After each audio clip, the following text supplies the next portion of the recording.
Hello, hello, guys. We are back with another episode of the Lizzy Jane podcast coming at you weekly. This week, we have one of Florida's very own leading up to Miami Music Week. Nitti Gritti joined me before his show in Tampa this past week at the Ritz. Gosh, I have been wanting to sit down with Ricky for quite a long time. I think for anybody that is an aspiring producer or an artist, you look up to Nitti Gritti with the multiple hats that he wears and how multifaceted he has been throughout his career thus far. Everything from his side piece with Party Favor to working and producing for Bad Bunny, which landed him a Latin Grammy. He has just been nominated for a Grammy with Party Favor and Diplo, and that's not even starting to break the ice on what he's accomplished with his other project, Nitti Gritti.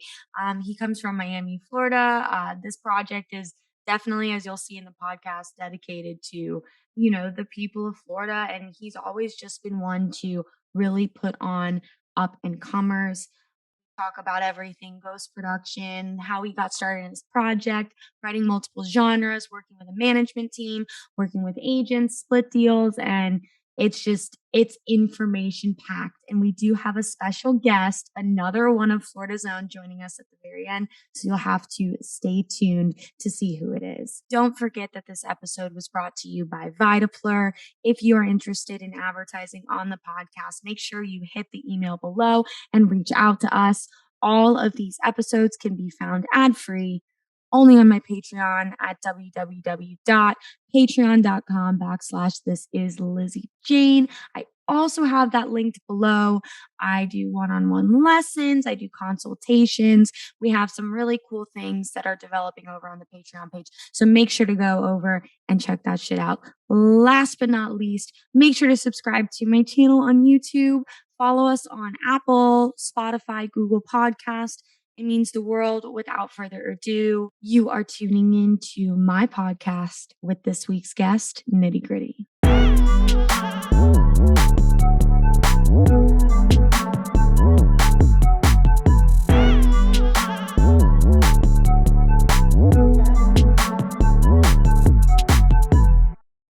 The show today was brought to you by Vidaplur E-Boost Gum. With no pill to take or powders to mix, Vidaplur E-Boost Gum is a first-of-its-kind energy rave supplement that provides magnesium, electrolytes, and antioxidants while you chew. Vidaplur is the perfect complement to my active lifestyle, whether it's at the festival, on the road touring, or hitting the gym. Chew Vidaplur and dance with confidence. Use code LizzyJane for 10% off any order. Ricky, you've had a crazy past few years. It's got to be pretty surreal to see the point in which your career is at now. It's cool to come back to a show like this that I played with like 1,000 followers. Oh, so now absolutely. That's cool. Because Florida's like your home. Yeah, for sure. And I was kind of like reading through some other interviews that you had done in the past. I had no idea that your parents were like pretty much missionaries. Yeah. And you 100%. were in South Africa? Haiti. For like 8-9 years of your life. Yeah. That's so insane. And that's where you started to be exposed to like this cultural music. Oh, like, for sure. Yeah. all over the world. And then to translate that into where you're at now, where you're one of the very few individuals that wear all of these different hats.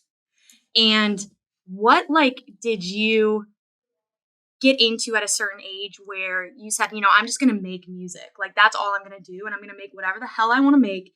And whatever happens, I'm going to do what I want to do. I think the first mindset wasn't everything. It was actually just like being a band, learning how to produce some cool like rock, or I was really into like Slipknot, shit like that. And then later when I started making electronic music is when I was like, whoa. Like a computer allows you to do everything. Whereas before I was like, I learned 5 power chords, play a Blink-182 song, and then learn that. Like, I can't go learn, like, reggaeton chords yet. But, like, on the computer, there's, like, so much more opportunity. And then also being super influenced by, like, the Diplos and the Skrillexes that started really the genre bending. Yes. That, like, I'm also, like, competitive. So, at a certain point, it's always, like, I could do that. And then I suck at it. And then eventually I can, like, figure it out. So, it's, like, all those things put together made me enjoy it in a sense where I was like, oh, I'm actually, it's like probably like a language thing. Like my mom speaks a couple languages, said it gets easier once you know like 3 or 4, you have all the basics. Absolutely. Same thing with music. Once you have like the 4 or 5 basics genres of music, everything else is probably a derivative. So you can usually find your way around country if you know a little bit of folk and a little bit of this, or you can find your way around pop if you know some classic 4-chord progressions and you know 4 on the floor beats, and it's like they kind of all mesh with each other. So it's like also out of boredom, you don't want to get stuck. Like I don't know, No, bunch of reasons. absolutely. And I mean, I was a metalhead too. So when I came into electronic music, at first, you know, as somebody who's raised on organic traditional music, so you got your guitar, you got your piano, tracking all the 5 tracks, and then you have, you know, your backing tracks. You only have 20 tracks in one song, and then you open a DAW, and it's like this endless possibility where now I can have a guitar that sounds like Korn, or I can have a guitar that sounds like Billie Eilish's brother, and you just build and you build and you build. And I think that's the coolest thing that you've really successfully obtained in your career, where not only have you not put yourself into a lane, you've refused to say, you know, I'm going to ride this to the top. It's always been, I'm going to come over here and do this production for Bad Bunny. I'm going to come over here and start a side piece with Party Favor. And I mean, speaking of Party Favor, not only did you guys just get nominated for a Grammy, which is fucking insane. I mean, that has to be something on the bucket list where you're like, yeah, this feels pretty cool. For sure. As someone like yourself, under like the Nitti Gritti umbrella, where you already released house music, you already released stuff where it's like, if I'm hearing house music from Nitti, I mean, I know he's going to do that shit. He's going to throw bass. He's going to go into house. He's going to go into, you know, progressive and then trap and then bring it back to 150. What made that decision to start a solidified side piece as a tech house project? I mean, me and him just had like a quick FaceTime call. And it was just ironic. It was just easy to do. Like, I don't know. It's like, that's what I think of when I, like, it's organic. It's like simple and easy in the beginning because it like allows a flow. There's nothing blocking it. So that's what happened on the first call. We both had like, I had already pretty much done On My Mind with Diplo, and he had already done like Temptation, which is a song we've released recently. And like both of those were already like in the works, and we started hearing each other's shit. And we're like, bet if we just put these together and then started a couple new tracks, we would have a project. And like, it was just that's a specific lane where I feel the same way about when I do like band stuff. There's a few genres that I would like to do alone for a purpose. And house is one of those genres where it's like, seems like the right decision to kind of like, I won't say all of house. I'll say like deeper tech house and like, you know, that umbrella seems like one of the best places to just do one thing and only do that. So that was kind of like the thing. It made sense. And also with Nitti, it's like we didn't have any like problem with me releasing everything. So I kind of always had that I already was able to do that. So I didn't need to make like a million projects. It was just like a couple of things where I was like, hey, you know what? The house stuff definitely needs its own lane. Let's put it there. And I'll still be fine over here with like everything else. Yeah, absolutely. And then you're not going to doing just one tech house song and one bass house song and one prog house song. You have a specific lane where you're like, I'm going to escalate here and like do some stuff that I know I wouldn't be able to get away with necessarily with the Nitti project. Yeah, and like the way that you play a set of tech house doesn't lend itself to what I do with Nitti. Like Nitti is like ironically, as much as people put me in a bass or whatever, I don't even know at this point. Maybe people are finally understanding. I think they are. They probably do. Yeah, so like everyone's probably like expecting it because people will text me like, "Yo, are you playing dubstep tonight?" And I'll be like, "Yeah, I'm playing a little bit." And like, okay, just making sure.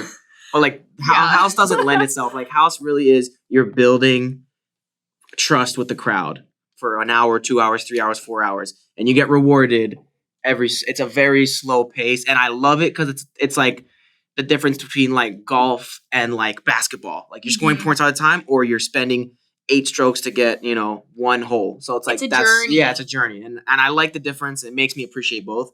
Sometimes I'm up there and I'm like, yeah, I could definitely use some like really heavy dubstep drop. And then when I go to play a Nitti show, I'm like, oh, my head hurts. Let me go back to house. You know, it's like, it's kind of nice to have both and enjoy them. And it's really cool though, because a lot of people can't get to the point in their career where they can really successfully push both. Yeah. And I think you building up like the Nitti project to the place of where it was at gave you that platform to just like hop find those like-minded individual producers who had that stuff in line. And I mean, with everything that you've done for like Bad Bunny and even with the Grammy nomination, this was all alongside some of the biggest, most historic names in electronic dance music, like Diplo. Yeah, like, for sure. I remember 2017, 2018, seeing like you and Wax Motif and Diplo all go out to like Belize or I don't know where it was. Bali, that's where we made On My Mind, actually. Yes, no way. Yeah, that was oh my exactly God, tell where me it that was. story. Tell me that story. I just remember there was like exactly like a desk like this. And like I was on the ground because it was a super low, like cool Thailand style like desk or So dope. thing. And I was just sitting there, like that was my spot the whole week. And I was just like working on a bunch of songs. And there was just this, I had the track just how it was. And what Diplo is really good at, he's a fucking music library. And he's like, yo, I have an idea. I've always wanted to do this a cappella. And he sent me used it. And we like picked, he even was like, this is the line I want. Because I listened to it. I was like, yeah, which part? And he's like, this is the money shot right here. And he like picked it out. And then we put it on top of that track. And then like worked it in. And it was like, I was like, this is cool. But we did so many that week. I had no idea. Yeah. And then my manager was like, he's like, yo, On My Mind's a hit. And I was like, you think so? He's like, that's a smash. And I didn't even really recognize it because that was like right when I started understanding that type of house was 2018. Like for real, like I'd always heard it and stuff, but like there really is a difference between like when a bass person makes house and then when a tech house person makes house. So, or a whatever, there's so many genres. I'm not even It's like the drum and bass, like the dubstep producer making drum and bass versus like, the drum and bass. Exactly. That's why I try not to be as the guy that started in one thing and just does my same thing in everything, which some people are good at. I think Skrillex is the opposite. He puts his Skrillex into everything and it's very Skrillexy. It works. Yeah. Whereas me, I like to be like, I could literally almost emulate or chameleon into each of the genres, which I was about to say chameleon, like absorb and like totally adapt to that style, to that journey. That's so crazy. So are you someone that like when you're bouncing ideas off of management or other artists that you're collaborating with, are you a producer that makes 100 ideas and you take 12 of them? Or are you someone where you're like start to finish, this song's gonna come out?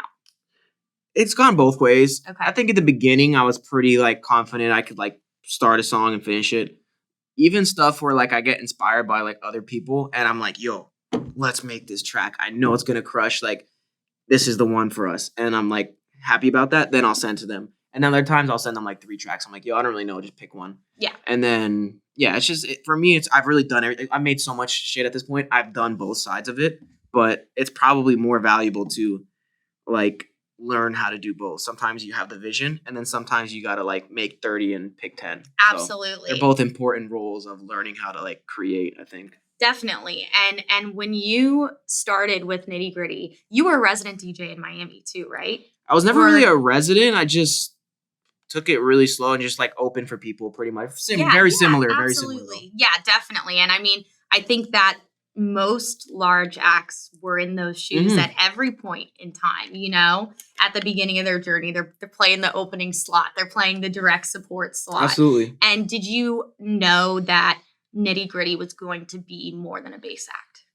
Yeah. Well, what's funny is like, I think it's hard for people to remember because obviously no one cares at the beginning of your career that much. And that's not offensive to myself. I'm just true. It's how it is. Yeah, it's how it is. My third song was a house song. People don't realize that. My third and fourth song were house songs. So like right off the bat, I switched. Yeah, I made 2 or 3 trap songs. And then I did like a Cruella remix at 110. And then I did Dirty Dancing and it's some other corny Nitti Gritti line where like I just did it in the beginning for fun. It's corny, but back then I loved it. Yeah, absolutely. No shame. No, but those were house records. And then I did like a moombahton or reggaeton one eventually, and like future bass, and I did lights. Like it really wasn't. I never felt like, which is good or bad in some respects. I really fully went into bass, and so it's like in the beginning because some of my bigger songs were either crack. You either knew me crack or lights. Yep. It was either like, or. It was like hard to see. Yeah. Yep. So like now finally, I think people are like, oh, it's that guy. Yes. So it's like, it's just kind of a ring around the rosy where it's like, when you think about the bad side of it and your mind goes in the bad, you're like, damn, no one really understands like the vision. But it's like, I knew that from the beginning. So I like stuck with it. And I feel like I'm still in that. It's still honestly like, I feel like in my deepest, worst part of my brain, I'm like, people still don't see it. Nobody gets it. It's like, I'm never going to make it. I'm going to be stuck in this shitty half and half thing, and I don't, that's like my bad part of my brain, and the other half of my brain is just like, you're gonna get there. Like, it's not a big deal. You're gonna get there. Just keep doing it, and literally in 10 years, somebody's gonna be like, oh, that guy got it. You know what I mean? But there are especially people here who have gotten it from you for a long time. Oh, I mean, Florida, I love even. They love you. Yeah, everybody here loves you. I love Florida so much because like everybody here, like even those DMs I get about, they know like to ask, hey, yo, are you gonna play this song? Because they know I won't always play certain stuff because like I can. It's like I don't even want to. I want to like switch it up. So I actually like that people recognize it and will DM me like, yo, are you gonna play The Loud or something? I'm like, yeah, tonight I'm playing that 100%. Yeah. You know what I mean? And are you gonna play your old, like they'll say songs I don't even remember. You know how it is. When you make an old song from like 2017, someone asks for it, I'm like, oh, okay, you've been here. You know about the old shit. And you listen to it and you kind of think it's complete shit, but you're like, damn, some people really fucked with it. And then you play it live and you feel good that someone, you're like, wow, you like this? That makes me feel good. When I was at that point in my career, you're like, holy shit. And I mean, you're someone that alongside doing different genres, I mean, I'm sure you've seen all the bootleg shit on Twitter and like all that stuff. You are someone who came up on that. You still do. I literally just released like 3 ones. Yeah, which is like a fire, like future bass remix and like something in that lane where it's always like been part of the culture. Yeah, I don't know. I've stopped. Like I used to go in on all those Twitter things. I feel like the grandpa, every old EDM guy says that now. Like, oh, I don't bother with that drama. But like, honestly, it's like I used to like talk about it all the time, and then you would get 5 people that misunderstood you and 100 that like, and I was like, I'm not even gonna bother. I'm just gonna literally drop the bootleg today and be like, what do you think? Like, yeah, absolutely. And like speaking of Twitter, you made a tweet like probably I would say mid-COVID or maybe when we were kind of getting out of it about ghost production. And it's this huge thing that's part of the industry that everybody on the backside of the industry pretty much accepts for the most part and knows it's especially in the upper echelon amongst touring artists that are touring 24/7 and never home. Is that something that you would attest to the beginning successes of your career? Yeah, I mean, I definitely think producing for other people, like, it was that one thing where, like, I didn't have enough outlets for my music, so I would make too much stuff. And I don't mean that in an arrogant way. Like, it wasn't all amazing. It's not groundbreaking. It's just I made a lot, and we felt like it could be used somewhere. So in the beginning, I was like, hey, I have time. I'm not touring 1,000 shows a year, so I will make some music for an A or B, artist. And so the way I look at it is all my deals, thanks to my management and my team, were completely clean and fair and agreed upon.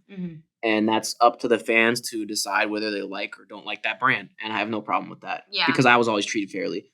And so my whole point was like, it's funny when people have a blind eye and talk about an artist that they like love and respect. And I'm like, they're doing the exact same thing as other artists you don't respect. And I was trying to say, this guy say that's somebody I work with, they treat me super fair and you're talking shit about them. This person also did the same thing, had a ghost producer and treated them fair. And they were like, because you think they produce their own stuff, it looks. So I was just trying to like paint a picture of like, guys, as long as nobody's getting screwed over, it's an okay thing. Because nobody realizes Frank Sinatra didn't write his songs. So it's not like it's been wrong. It's been a long time. In the pop world, that's what I tell people is like, go on Spotify, click the 3 dots and see the credits. Look at the credits because it's right there in the pudding. Like if you go to any major electronic artist, any major pop artist, you've got 20 writers. You've got 5 producers. And like when you were working on like the Bad Bunny like productions and stuff like that, did that come through your management? No, so honestly, I have still to this day, because I love working with Diplo, I have a publishing deal with him. Okay. So, I mean, I'm sure you might know what that is. Yeah, but absolutely. For anybody listening or viewing, whatever, like publishing is a whole different side. It has nothing to do with you as an artist, just you as a writer.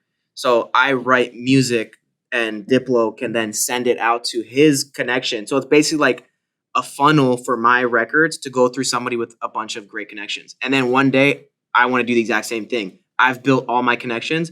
The next kid that's 10 times better than me and half my age, I want to offer him a very fair deal and be like, hey, I have all these connections. I'm in need of new sounds. Refresh me. I'm getting dry. It's natural. You got to like go back to the gym when you get, it's the same thing with music. You got to get refreshed. And as long as there's like a clear cut way to do it, I have nothing but good things to say about it. I just have also heard the other side of it, but it's like, no way is perfect. There are artists that produce all their own music and have all their own brand and their thing, and then they have another huge problem and they get canceled for rape or something. So it's like there's just always, it doesn't matter what it is, you know what I mean? Like there's always good and bad parts about anybody's team. Whether the ghost production is this stigma, it's like people just didn't understand, especially being somebody that's produced for a lot of people. And it's like I don't even have that type of like regret where I like, yeah, but I never got attention. Like, no, I didn't deserve it yet. I had to like really like put my work in, and now I feel entitled to do the exact same thing from learning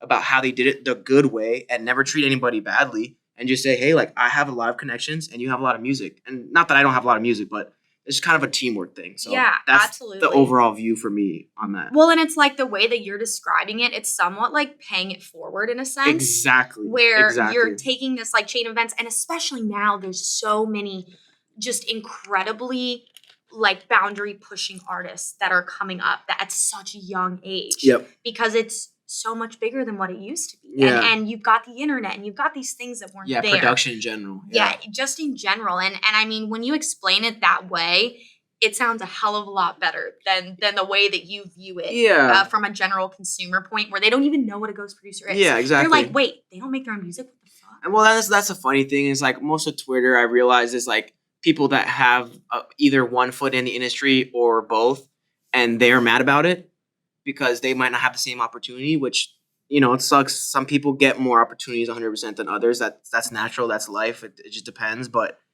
most of the actual fans and stuff, like nobody's really thinking about it. So that's another thing that's annoying. It's like, do I really want to talk to somebody that's just butthurt that they didn't get booked or something? Yeah. And it's like, I'm not saying everybody that talks about it is like that. Some people have valid opinions, but there is a good amount of Twitter that's like that. Well, and there's also like so many producers that are hugely talented that don't necessarily want the attention or the shows or to travel all the time or do that. And a lot of people are happier that way. And it's a way to make money to fund into your project if you do want to be a performer. Yeah, there's so many like I've met, and kind of not super personally on like best friend level, but I've met above and beyond. They tour 2 out of the 3 most times because they each get a break.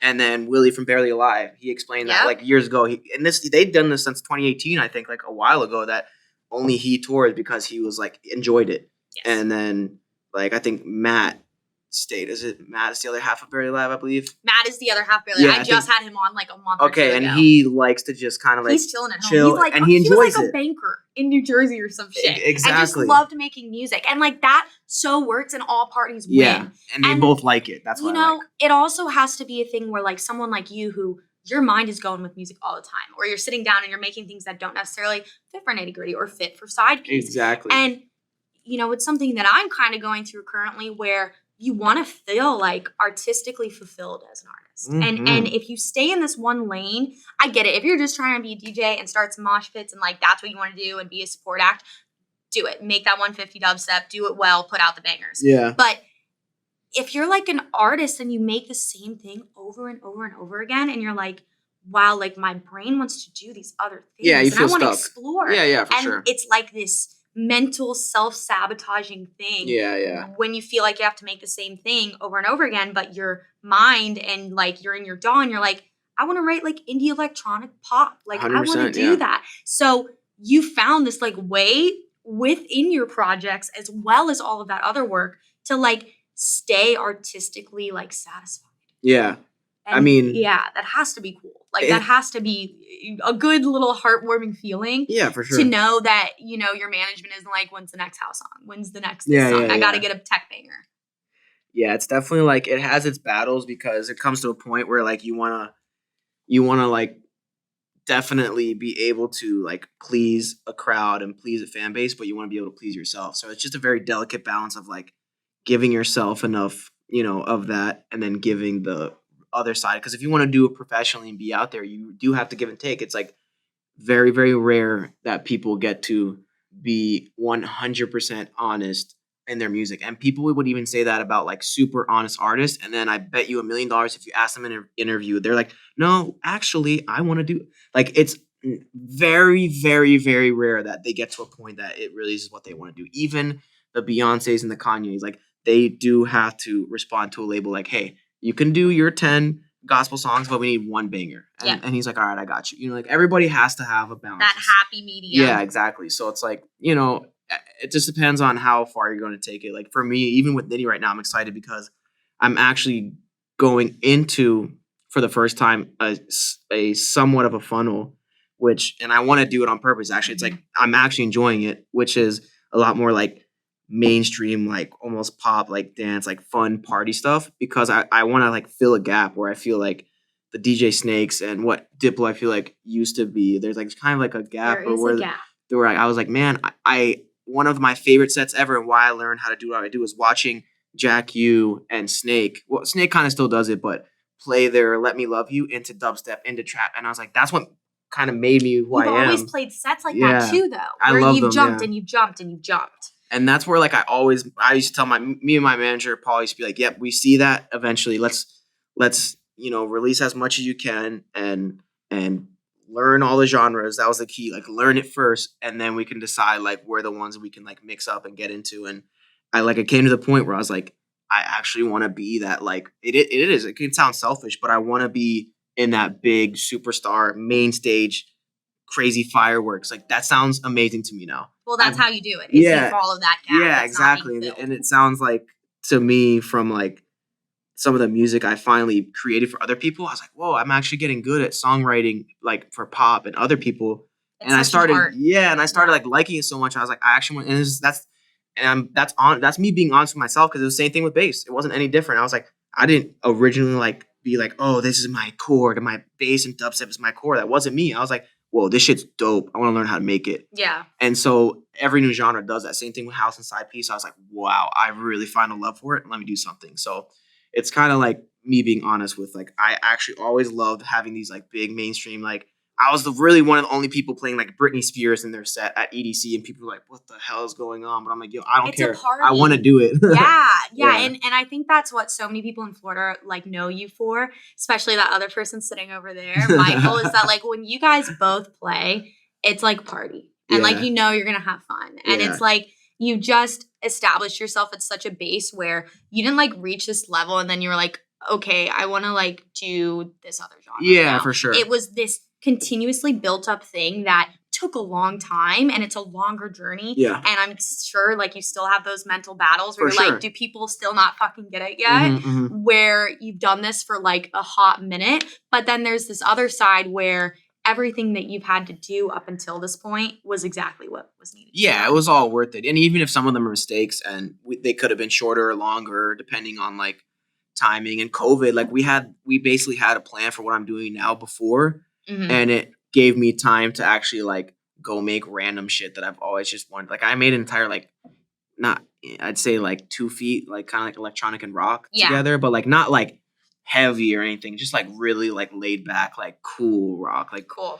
I don't know. And it's just sitting there for me to like, when I have time to like figure like a plan out, but I got to make it, and it was just to make. So it's like, those are rare moments to have.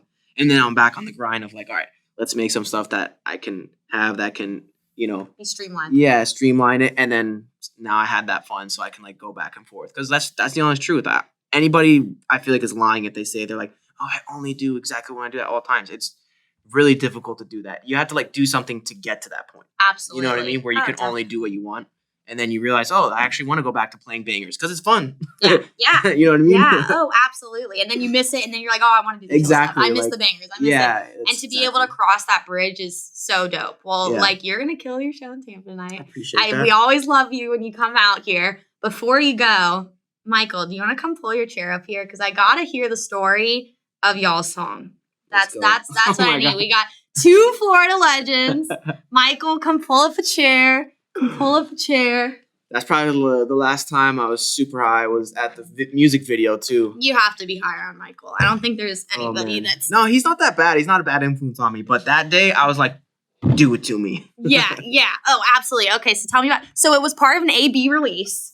It was like the super chill Miami artwork. Yeah. And was this something management arranged, or did you hit him up? Did he hit you up? When I started the song, I like immediately thought of him, and I was like, yo. Yeah. You're going to like this. Yeah. And I mean, Michael, you smell like weed. Every time I announce the song, I'm like, I don't really smoke weed, but one time Blunts and Blonde got me really high. That's a good introduction. This is our song. We wasted so much money on McDonald's that we ate. We ate like half a McFlurry and maybe Oh. 2 cheeseburgers, but we bought probably like $200. Was it for the music video or just because y'all were hungry? For the music. I mean, it was Okay, definitely more okay. like I Yeah, force fed myself, but it looked good on the video. It looked great, but it was all Ricky. He hit me up, and he won't ever say it, but like like you grew up around him and shit like that, so he's like a legend to us. Oh, yeah. So You're a legend to us. I don't feel like I can take that because I'm not originally from Florida, but my project, I give that to Nitti. That's just like, it's not really just me. That's like a people thing of like, Nitti wouldn't be possible without Florida. Yeah, you're from Florida, bro. 100%. Nitti Gritti is like every single time. Florida made. Every single time somebody. I think this is the most important thing right now, and especially in the electronic music world. I mean, I guess every single music culture is like, nobody else is going to support where you're from except for the people where you're from. You know what I mean? And like nobody from Philly or nobody from California is going to come over and bring some Florida kid up. Yeah. Florida kids got to bring Florida kids up. Yeah. And not a lot of people think that's important anymore, but like it is. It so is. You are the one people that has did it your whole career and continue to do it, and I'm just so thankful. No, I mean, no, there are a lot of Florida artists out there though, fucking killing it. No, I'm like, you have to man. think about it, and the more people who rise up and like go out there, I'm like, damn, Florida be like repping, like in all different areas. Yeah, like back into the industry, the front end of the industry. But yeah, I thank you for coming on. I wanted to fucking pull Michael up here for a second. He's someone too. Way into hip hop. You just released Deadbeats just released its first rap track. Yeah, I got a new album coming out 420. Deadbeats. Yeah. We go. Plug. All right. Well, this was fucking dope. I'll be at your show, so we're ready to fucking party. About to go get lit. About to get drunk as hell. See ya.